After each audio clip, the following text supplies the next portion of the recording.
시청자 여러분 안녕하십니까? 헬로티비 뉴스입니다. 네, 김난영 아나운서도 네. 14일에 재난 안전 문자 받았죠? 그럼요. 주변에 동시에 막 여러 전화기에서 삐삐 경보음이 울리던데 알고 봤더니 이제 제주 서귀포 남서쪽 해상에서 발생한 지진 관련된 경보음이었죠. 네, 이번에 발생한 지진 규모가 4.9라고 하는데 네. 제주에서 발생한 지진 중에서는 역대 가장 강력한 네. 규모였다고 합니다. 건물이 흔들릴 정도의 진동을 느낀 분들도 많았다고 하는데요. 전남과 부산 지역에도 이 여파가 감지됐다고 합니다. 인근에 계신 분들은 여진에 대비하면서 관련 정보를 계속 확인하셔야겠습니다. 네, 모두 아시겠지만 지진이 발생할 경우에 일단 떨어지는 물건에 몸을 다치지 않게 머리를 보호하고 식탁 아래에 일단 몸을 숨기는 것이 좋고요. 그 이후 진동이 멈춘 후에 이동을 해야 안전하다는 사실을 기억하셔야겠습니다. 헬로티비 뉴스 시작하겠습니다.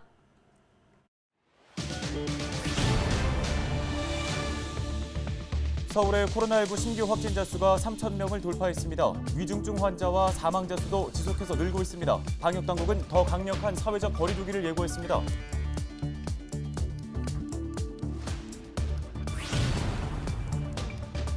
서울주택도시공사가 지은 아파트의 분양 원가가 공개됩니다. 서울시는 택지 조성 비용 등을 포함한 아파트 분양 원가에 들어가는 70여 개 항목을 모두 공개하기로 했습니다.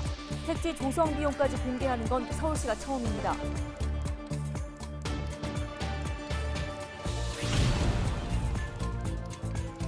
서울 지역 아파트값 오름폭이 3개월 연속 줄어든 가운데 주택 매매 거래도 최근 한 달 사이 뚝 끊긴 것으로 나타났습니다. 이슈앤피플에서 관련 내용 살펴봅니다.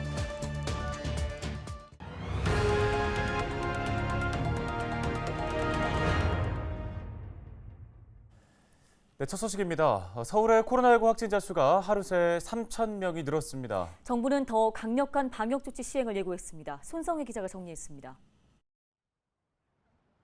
15일 0시 기준 서울 지역 신규 확진자는 3,166명입니다. 하루 확진자가 3,000명을 넘어선 건 이번이 처음입니다. 양천과 은평 등 지역사회 감염도 지속해서 증가하고 있습니다. 14일 은평구 의회에선 구의원 1명이 확진 판정을 받아 구의원과 공무원 등 300여 명이 코로나19 검사를 받았습니다. 위중증 환자와 사망자 수도 역대 최다 수치를 기록하고 있습니다.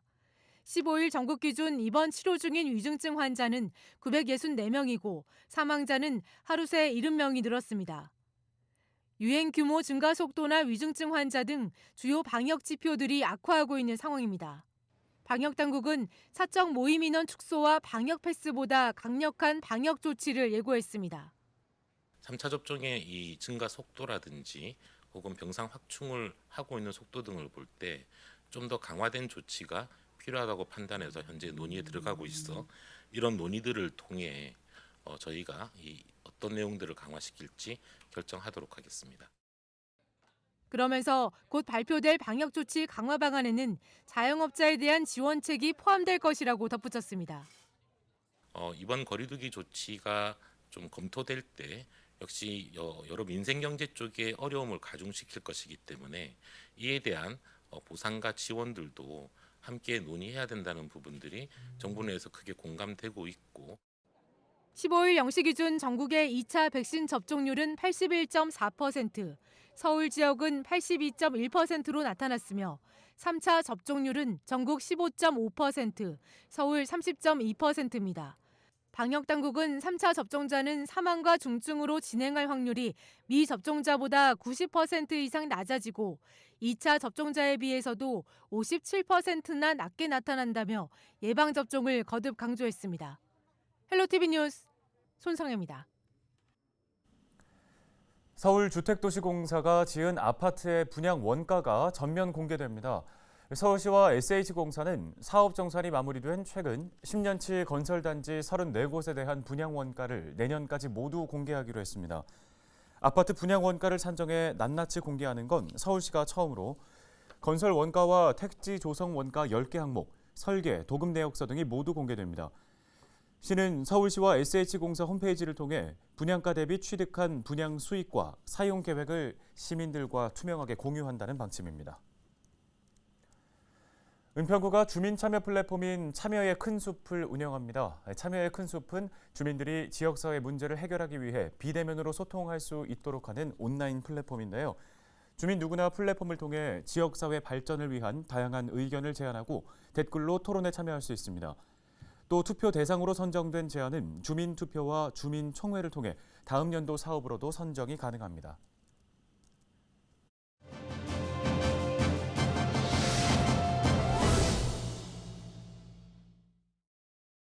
서울의 부동산 시장이 예전과 조금 다른 모습을 보이고 있습니다. 서울 집값 상승률은 6주째 주춤하고 있고 한 달 사이에 주택 매매가 15% 급감했는데요. 네, 집값 안정의 신호로 봐도 되는 건지 닥터아파트 하정민 전문위원을 연결해 관련 이야기 나눠보겠습니다. 자, 먼저 서울 일부 지역에서 상승세가 멈추고요. 직전 실거래가보다 낮은 가격으로 체결되는 사례가 나오고 있습니다. 자, 서울의 집값이 그러면 주춤하는 건지 현재 시장 상황을 어떻게 분석하고 계십니까? 이제 서울 집값이 이제 11월 달부터 지속적으로 이제 상승폭은 둔화되는 모습을 좀 보이고 있습니다.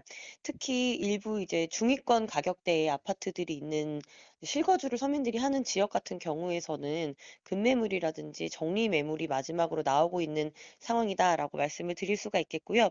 그렇지만 아직까지 이제 일부 강남이라든지 유명 지역 그리고 또 아파트를 뭐 거주보다는 약간 투자 위주로 보는 지역들, 재건축이나 재개발 이슈가 있는 지역과 단지 같은 경우에는 지속적으로 신고가 갱신이 나오고 있습니다. 그렇기 때문에 모든 서울 집값이 주춤하다라고 볼 수는 없고요. 각종 규제라든지 이런 부분 때문에 실거주자들이 실수요할 수 있는 지역들 위주로 이제 가격이 좀 하락하는 모습과 급매물들이 조금씩 나오고 있는 상황입니다.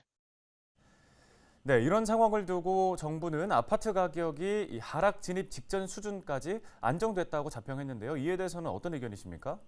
안정이 됐다라고 말하기는 어려워요. 왜냐면은 굉장히 양극화가 더 심해졌다라고 판단이 되고 있습니다. 말씀드린 대로 부동산을 거주와 투자의 개념으로 봤을 때 어떤 투자재가 될 수 있는 강남이라든지 재건축 단지라든지 이런 지역 같은 경우에는 지금도 신고가가 계속 나오고 있습니다.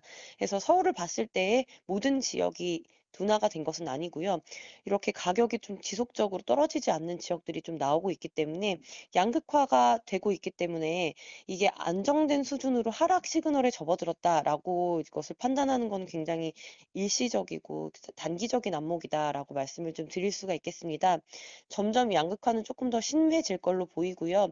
더군다나 서울 지역 같은 경우에는 이제 공급량도 작년에 비해 30% 정도 부족하게 됩니다. 그렇기 때문에 이 집값의 하락 시그널 그리고 안정 시그널이다라고 보기에는 굉장히 어려운 부분이 있습니다.